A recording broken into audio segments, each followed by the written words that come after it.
થરાદના રાહમાં વિધાનસભા અધ્યક્ષ શંકર ચૌધરીનું નિવેદન સામે આવ્યું છે। રાહને તાલુકા મથક બનાવવા માટે સૂચક નિવેદન કર્યું છે। મુખ્ય સેન્ટર આપણું રાહ બની રહ્યું છે, તમારા બધાનું સપનું સાકાર કરવું છે। અલગ અલગ તૈયારીઓ હોય એ બધી તૈયારીઓ થઈ રહી છે તેવું નિવેદન શંકર ચૌધરીનું સામે આવ્યું। એ સીધો મોટો રોડ થશે એટલે મેસરા બાજુ ત્યાં જવું હોય તો સીધું ત્યાંથી નીકળાય ખોડા સુધી, તો એ પણ રસ્તો આખો પોળો થશે।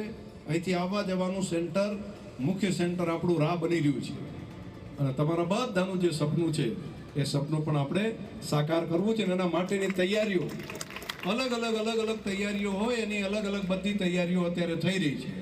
જે પ્રમાણે થરાદનું ડેવલપમેન્ટ થવા માટે એના રસ્તા બન્યા, એનું દવાખાનાનું, એની બાકી વ્યવસ્થાઓ થઈ અને પછી જાહેરાત પણ થઈ અને હવે એનું જાહેરનામું પણ પડશે। તો એની તૈયારી પ્લાનિંગ તો બધાએ કરવું પડે ને ભેગા મળીને, તો એનું પણ તૈયારી અને પ્લાનિંગ બની રહ્યું છે।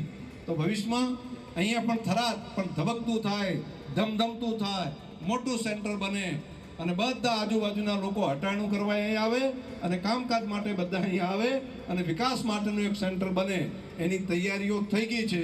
આપણે બધા એ કામને આગળ વધારીએ। તમને બધાને હૃદયથી ખૂબ ખૂબ શુભકામનાઓ।